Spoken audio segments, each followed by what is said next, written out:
അയാൾക്ക് കൊടിയേറ്റത്തിൻ്റെ പേര് മാത്രം അറിയപ്പെടാതെ, പക്ഷേ അല്ലാതെ അങ്ങനെ അറിയപ്പെടുന്ന ഒരു വർക്കുകൾ ചെയ്തിട്ടുമില്ല. പിന്നെ അതാണ്. എല്ലാ പടങ്ങളിലും പോയി അഭിനയിച്ചിട്ടൊക്കെ ഉണ്ട്, അതെ അതെ അതെ. പക്ഷേ വേറെ ഒരു റെക്കഗ്നേഷൻ അതുപോലെ വന്നിട്ടില്ല. ഈ മലയാളത്തിൽ ഒരു പടം എടുക്കുമെന്ന് പറഞ്ഞു കഴിഞ്ഞാൽ ആരും അത്ര കാര്യമായിട്ട് എടുക്കത്തില്ല. നേരത്തെ പടമൊന്നും എടുത്തിട്ടില്ലാത്ത ഒരാൾ ഒരു പടം എടുക്കാനായിട്ട് അറിയപ്പെടുന്ന ആളുകളൊക്കെ പതുക്കെ അങ്ങ് വലിയും. പടം അങ്ങോട്ട് തുടങ്ങിയൊരു 10 മിനിറ്റ് ആയപ്പോഴത്തേക്ക് എന്ന് പുള്ളി അങ്ങോട്ട് രസിക്കാൻ തുടങ്ങി. അപ്പം ഈ മറ്റിരുന്നവരൊക്കെ തിരിഞ്ഞു നോക്കുക, ആരായി ഇത്ര കാര്യമായിട്ട് ചില തിരിഞ്ഞു നോക്കുന്നു, വലിയ ശബ്ദമാണ് പുള്ളിയുടെ. അത് കിടന്ന് അങ്ങോട്ട് ഓടാൻ തുടങ്ങി, നിർത്തുമോ അങ്ങനെ അങ്ങനെ അതിൻ്റെ സ്വന്തം ശക്തിയിൽ അത് ഓടുകയാണ്. അവാർഡ് കിട്ടിയിട്ടോ ഒന്നുമല്ല, പടം ആളുകൾ ഇഷ്ടപ്പെട്ട് പറഞ്ഞു അങ്ങനെ ഓടിയൊരു വലിയ ചരിത്രമായി.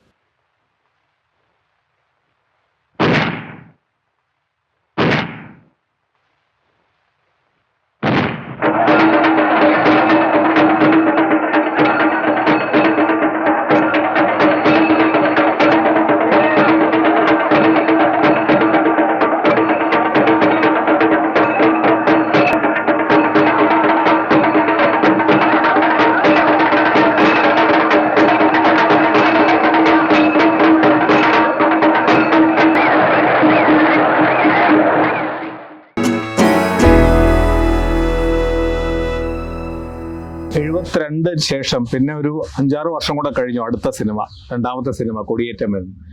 അത്രയും അത് ചിത്രലേഖയാണ് പ്രൊഡ്യൂസ് ചെയ്യുന്നത് അല്ലേ?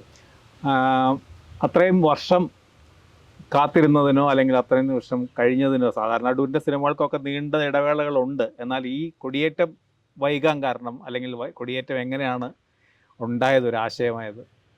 ശരിക്ക് സ്വയംവരം കഴിഞ്ഞ് നമ്മൾ സ്വന്തമായിട്ട് ക്യാമറ വാങ്ങിച്ചു. പിന്നെ സ്വയംവരത്തിന് മുമ്പ് തന്നെ നമുക്ക് റെക്കോർഡർ വാങ്ങിച്ചു, നാഗ്ര ടൈപ്പ് റെക്കോർഡർ. പിന്നെ അത്യാവശ്യം ചില ലൈറ്റുകൾ ഇതൊക്കെ നമ്മൾ സംഘടിപ്പിച്ചു. അപ്പോൾ നമുക്ക് ഇല്ലാത്തത് കാശാണ്. ക്യാമറയുണ്ട്, റെക്കോർഡിങ് മെഷീനുണ്ട്, ചെയ്യാൻ ആളുമുണ്ട്. അങ്ങനെ ഉള്ളപ്പോഴേ എക്യുപ്മെൻ്റ് ഉണ്ട്, പൈസ ഇല്ല. അപ്പോൾ അപ്പോൾ ഒരു 2-3 കൊല്ലം കഴിഞ്ഞു പോയി, 75ആയി. അതെ. അപ്പോഴത്തേക്ക് നമുക്ക് വളരെ ചിലവ് കുറച്ചൊരു പടം എടുക്കാം, നമുക്ക് എന്തായാലും ക്യാമറയൊക്കെ ഉണ്ടല്ലോ എന്നും പറഞ്ഞുകൊണ്ട് പ്ലാൻ ചെയ്തതാണ് കൊടിയേറ്റം. ശരി. 75-ൽ പടം ഷൂട്ട് ചെയ്തു. അത് പൈസയൊന്നുമില്ല, ഈ പറഞ്ഞിട്ട് വിട്ട് ഇടയ്ക്ക് പലരുടെയും കയ്യിൽ നിന്ന് കൈവായ്പ വരെ വാങ്ങിച്ചാണ് ഓരോ റോളുമൊക്കെ വാങ്ങിച്ച് ഷൂട്ട് ചെയ്തുകൊണ്ട് വരുന്നത്. ചില സമയത്ത് ഇപ്പോൾ ഉദാഹരണം പറഞ്ഞാൽ, ഇപ്പോൾ അതിനകത്ത് വലിയ ഉത്സവങ്ങളുണ്ട്. ആ ഉത്സവങ്ങളൊക്കെ ഒരു അന്നും അതിൻ്റെ തലേദിവസമൊക്കെ നമ്മൾ അറിയുന്നത് ഇങ്ങനെ ഉത്സവം ഉണ്ടെന്ന്. അപ്പോൾ രവിവർമ്മയെ മദ്രാസിൽ നിന്ന് ഇവിടെ വരുത്തി കൊണ്ടുപോയി, സമയമില്ല, അതിൻ്റെ ചിലവും പ്രശ്നമുണ്ട്. അതുകൊണ്ട് ഞാൻ തന്നെ ഇതെല്ലാം പോയി ഷൂട്ട് ചെയ്തു. ശരി. അതിനകത്ത് കാണുന്ന എല്ലാ ഉത്സവവും ഞാൻ തന്നെ ഷൂട്ട് ചെയ്തതാണ്. ശരി. പിന്നെ ഈ ഉത്സവത്തിന് ഗോപി സ്റ്റാർ പോയിട്ട് ആക്ടർ പോലെ അല്ലാത്ത സമയമാണ്. അതുകൊണ്ട് ഗോപി ഇടയിലൊക്കെ കയറ്റി വിട്ട് ഞാൻ വല്ലയിടത്തും വരുന്ന വിളിച്ചിരുന്നുണ്ട് സൂം ലെൻസിൽ ഇതെല്ലാം ഷൂട്ട് ചെയ്യായിരുന്നു. ശരി. അതിനു മുമ്പ് ക്യാമറ വർക്ക് ഇൻസ്റ്റിറ്റ്യൂട്ട് മുതൽ ഞാൻ ഇൻസ്റ്റിറ്റ്യൂട്ടിൽ തിയറിയൊക്കെ പഠിച്ചെങ്കിലും ശരിക്കുള്ള കുറേ ക്യാമറ വർക്ക് ചെയ്യാനതിന് ശേഷം ചെയ്തു. ഈ 7 വർഷം എന്ന് പറഞ്ഞ് ശരിക്കും പറഞ്ഞാൽ ഞാൻ എല്ലാ സിനിമയെ സംബന്ധിച്ചുള്ള എല്ലാ ക്രാഫ്റ്റും ഞാൻ സ്വയം ചെയ്ത സമയമാണ്. ചില പടങ്ങളുടെ എല്ലാം നമ്മൾ തന്നെ ചെയ്തിട്ടുണ്ട്. ഇടുക്കിയിലൊരു ഡാമിനെ കുറിച്ച്, പിന്നെ ഇടുക്കി ഡാമിനെ പറ്റി ഉള്ളൊരു പടം ചെയ്യാൻ വേണ്ടിയിട്ട് വളരെ ചെറിയൊരു എമൗണ്ടിനെ എടുത്ത്. അത് 7-8 കൊല്ലം കൊണ്ട് അത് പൂർത്തിയാവുന്നത്. അപ്പോൾ അതിൻ്റെ ഒരു കോൺട്രാക്റ്റ് ഉണ്ടായിരുന്നു, അതും പൈസയില്ല മുടക്കാനായിട്ട്. അതുകൊണ്ട് പിന്നെ തമ്പാനൂരിൽ നിന്ന് ഫാസ്റ്റ് പാസഞ്ചറിൽ കയറി ക്യാമറയും ഞാനും ഇടുക്കി, പിന്നെ ക്യാമറയുടെ പിന്നെ ഒരു അസിസ്റ്റൻറ്റും അത് ക്യാമറ തൂക്കാനായിട്ട് ആണ് നമ്മൾ അവിടുന്ന് പോകുന്നത്. ഇടുക്കി ചെന്നിട്ട് അവിടെ ഇലക്ട്രിസിറ്റി ബോർഡുകാർ കുറച്ച് പേർ, അവരൊക്കെ സഹകരണം ഉണ്ടായിരുന്നുകൊണ്ട് അവിടെ പോയിട്ട് ചെയ്യും. അങ്ങനെയാണ് ചെയ്തുകൊണ്ടിരുന്നത്. അങ്ങനെ ഒരു കുറേ അധികം ക്യാമറ വർക്ക് ഞാൻ തന്നെ ചെയ്തിട്ടുണ്ട്. സൗണ്ടും റെക്കോർഡ് ചെയ്തിട്ടുണ്ട് ഒരുപാട്. സ്വയംവരത്തിൻ്റെ കൊടിയേറ്റത്തിൻ്റെ അതിൽ ബാക്ക്ഗ്രൗണ്ട് സ്കോർ ഇല്ലല്ലോ, അത് കേൾക്കുന്ന ശബ്ദവിശേഷങ്ങൾ മുഴുവൻ ഞാൻ റെക്കോർഡ് ചെയ്തു. ഒരു 2-3 മാസം നടന്ന് പല സ്ഥലത്തായിട്ട് പല സ്ഥലത്ത് പോയിട്ട് അത് വായിച്ചിട്ടുണ്ട്. ഒരുപാട് കേരളം മധ്യ തിരുവിതാംകൂർ മുഴുവൻ നടന്ന് ശബ്ദം റെക്കോർഡ് ചെയ്തു. അതെ ഈ ഇതിനകത്ത് ഏറ്റവും പ്രധാനപ്പെട്ട സിനിമയുടെ മറ്റു കരുത്തിൻ്റെ അപ്പുറത്താണ് ഈ ഗോപി. അതോടുകൂടി വലിയ താരമായി.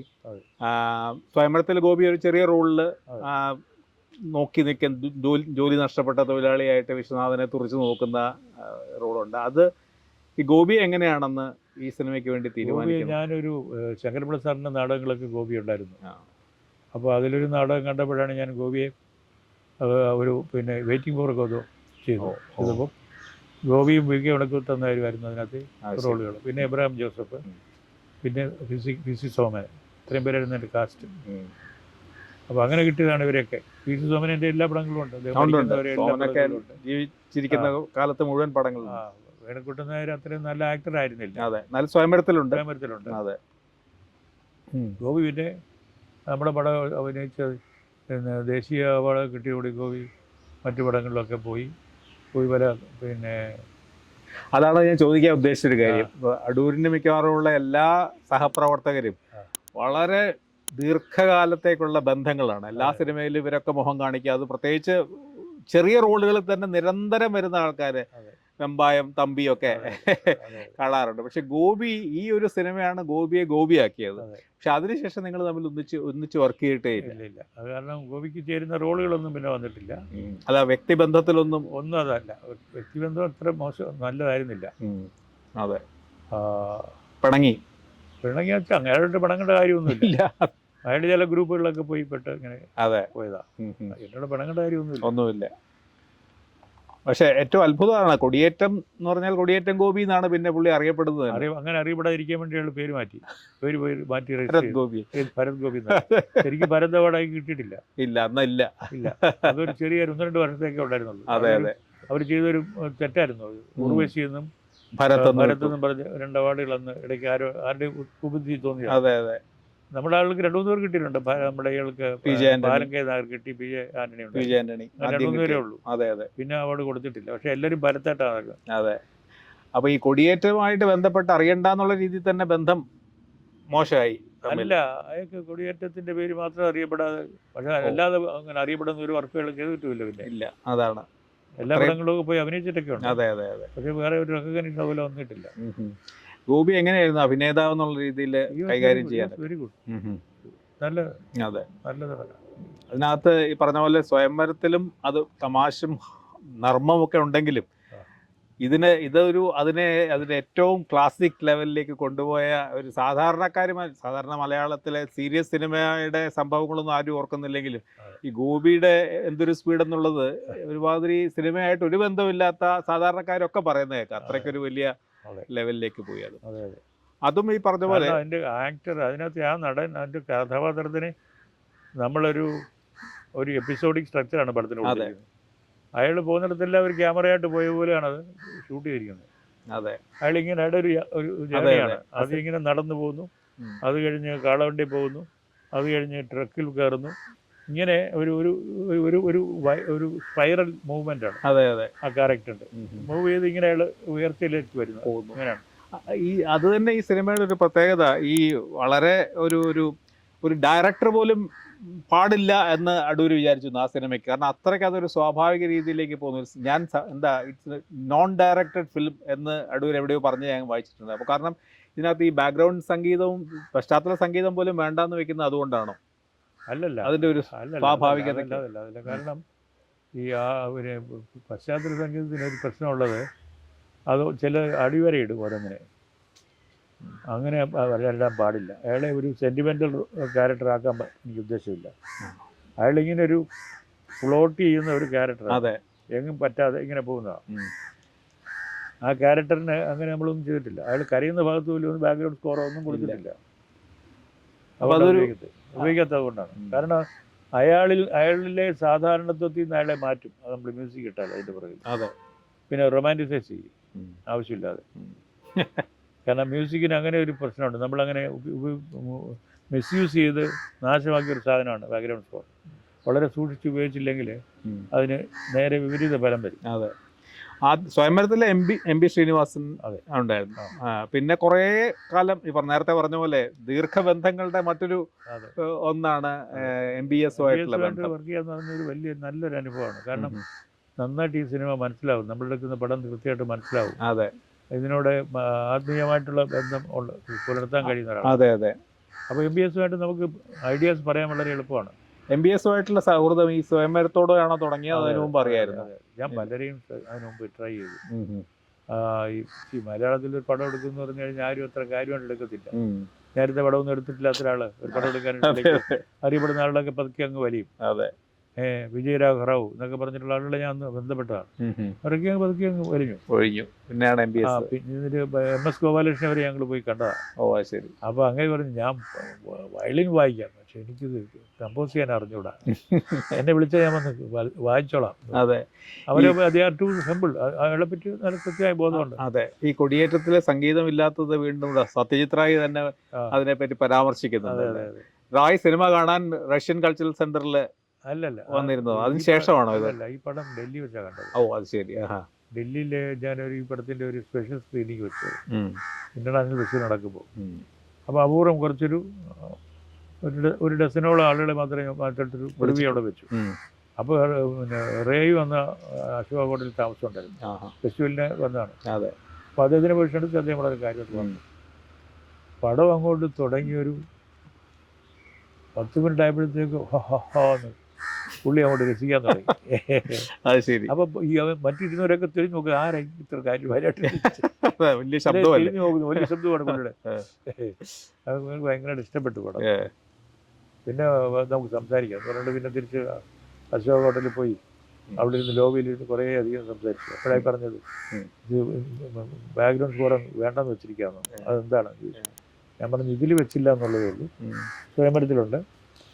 അപ്പോൾ അങ്ങനെ പറഞ്ഞ് സ്വയംവരം ഉപയോഗിക്കുന്നത് നല്ലതാണ്, വളരെ സ്പെയറിംഗ് ആയിട്ട് മീനിങ്ഫുള്ളായിട്ട് ഉപയോഗിക്കാമെങ്കിൽ നല്ല എഫക്റ്റ് ഉണ്ടാക്കാൻ പറ്റും എന്നൊക്കെ എനിക്ക് എന്നോട് പറഞ്ഞു.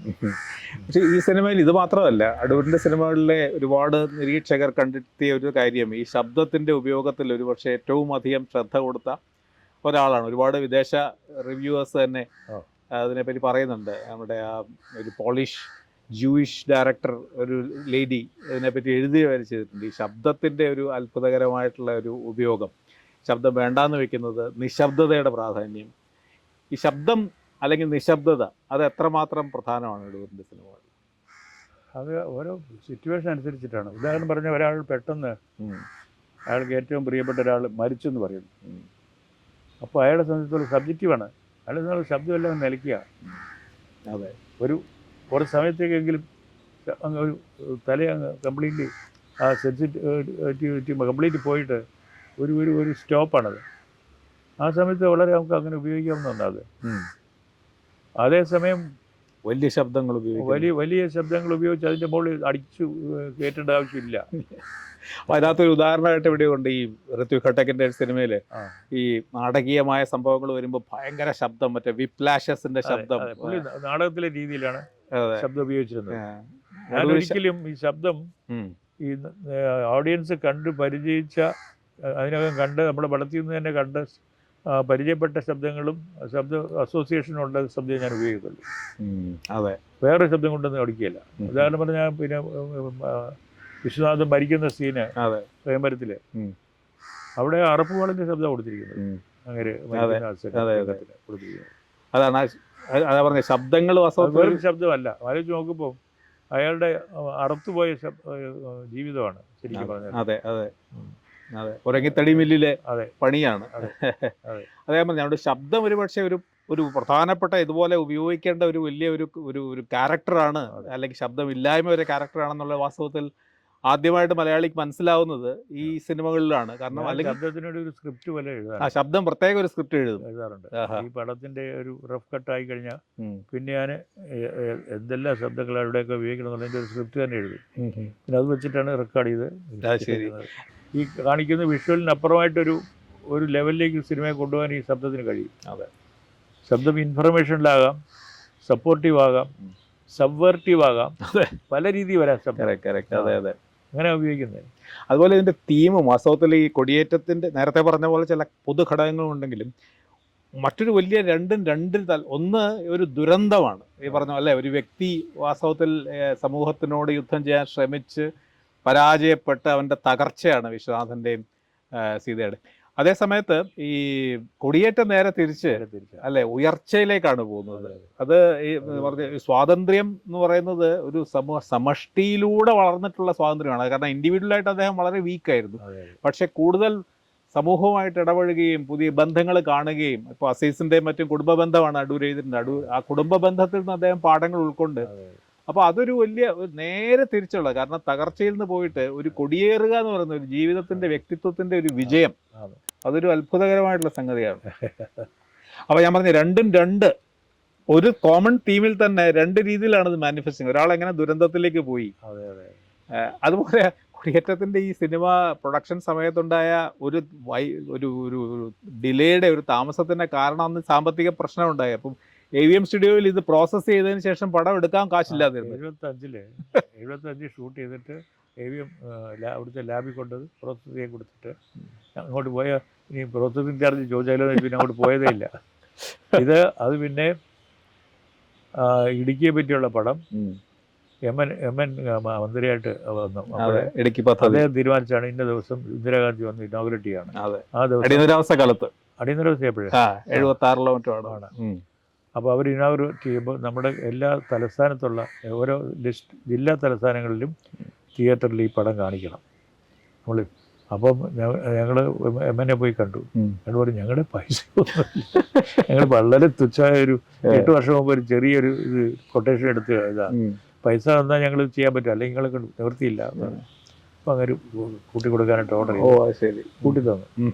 ആ പൈസ കൊണ്ടാണ് ഈ പടം ഫിനിഷ് ചെയ്തതിൻ്റെ ഇത് കുറച്ച് പൈസയൊക്കെ നമ്മൾ സേവ് ചെയ്തു. കുറേ പ്രിൻ്റ് എടുത്തതിൻ്റെയോ എല്ലാം കൂടെ കുറേശ്ശായിട്ട് സേവ് ചെയ്ത് ആ പൈസ കൊണ്ടാണ് ഇത് കംപ്ലീറ്റ് ചെയ്തത്. കൊടിയേറ്റം പോയിട്ട് പ്രിന്റ് മറ്റു അവിടെ ഉള്ള പണിയെല്ലാം ചെയ്തു. അതുകൊണ്ട് 77 അത് റിലീസ് ചെയ്യാൻ പറ്റും. അത്രയും കാലം അവിടെ ഇരുന്നു, 1 കൊല്ലം അവിടെ ഇരുന്നു. പക്ഷെ റിലീസ് എന്നിട്ട് അവിടെ ചെല്ലുമ്പോൾ ലാബിൽ നിന്ന് കുറേ റീലൊക്കെ കാണാതെ പോയി. അതെ, അങ്ങനെ റീഷൂട്ട് ചെയ്തു അല്ലേ? തിരിച്ചു വന്ന് റീഷൂട്ട് ചെയ്തു. കാശില്ലാത്ത കാലം. പക്ഷെ ഈ കൊടിയേറ്റം പക്ഷെ എനിക്ക് തോന്നുന്നു ആദ്യം തന്നെ വലിയ സാമ്പത്തികമായിട്ട് അത് റിലീസ് ചെയ്യാനായിട്ട് നോക്കിയപ്പോൾ അത് അതിനെക്കാട്ട് വലിയ ചരിത്രമാണ്. ഒരു തിയേറ്ററുകാർക്കും താല്പര്യമില്ല കാണിക്കാനായിട്ട്. തിയേറ്ററുകളെല്ലാം ബന്ധപ്പെട്ടു 14 പ്രിന്റ് എടുത്ത് വെച്ചിട്ടുണ്ട്. ശരി, ആർക്കും താല്പര്യമില്ല കാണിക്കാൻ. ഇയാളെ മോന്ത കണ്ടുകൊണ്ട് ആരും തിയേറ്ററിൽ കയറുന്നതാണ് അവർ ചോദിക്കുന്നത്. അപ്പം പിന്നെ വേറെടുത്ത് പറഞ്ഞു പിന്നെ ഇയാൾ ഇങ്ങനെ. പിന്നെ അവസാനം നമ്മൾ പടം എടുത്ത് വെച്ച് എന്ത് ചെയ്യണം, റിലീസ് ചെയ്യണ്ടേ?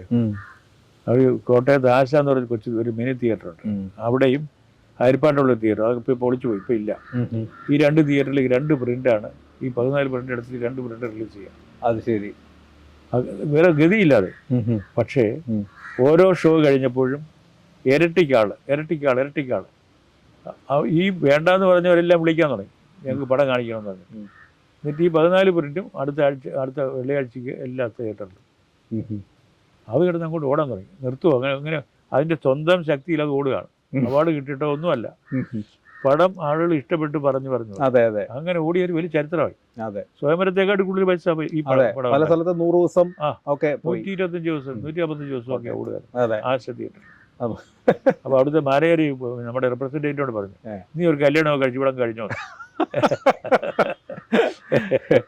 അടൂരിന്റെ സിനിമകളിലെ ഏറ്റവും വലിയ കമേഴ്ഷ്യൽ ഹിറ്റ്, സൂപ്പർ ഹിറ്റ് കൊടിയേറ്റം. താരങ്ങളുമില്ല, അതെ, പാട്ടിൽ സംഗീതം പോലും ഇല്ല, പശ്ചാത്തല സംഗീതം പോലും ഇല്ല. പക്ഷെ അത് പറഞ്ഞ പോലെ ഏറ്റവും ചെറിയ ചെലവിലെടുത്ത പടമാണ്. ശരി.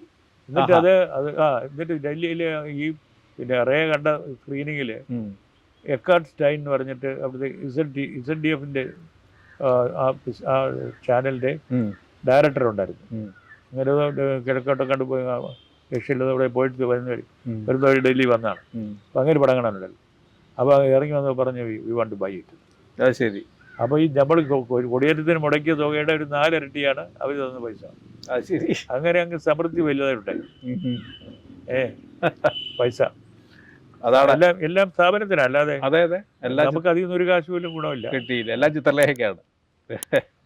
ചിത്രലേഖയുടെ ഒരു വികസനമൊക്കെ സഹായിച്ചത് ഈ പറഞ്ഞ പോലെ ഇതിന്റെ 2 പടം സൂപ്പർ ഹിറ്റായി 2 രീതിയിൽ. അതെ, അതോടെ എസ്റ്റാബ്ലിഷ് ചെയ്തു. ഉം, ഉം.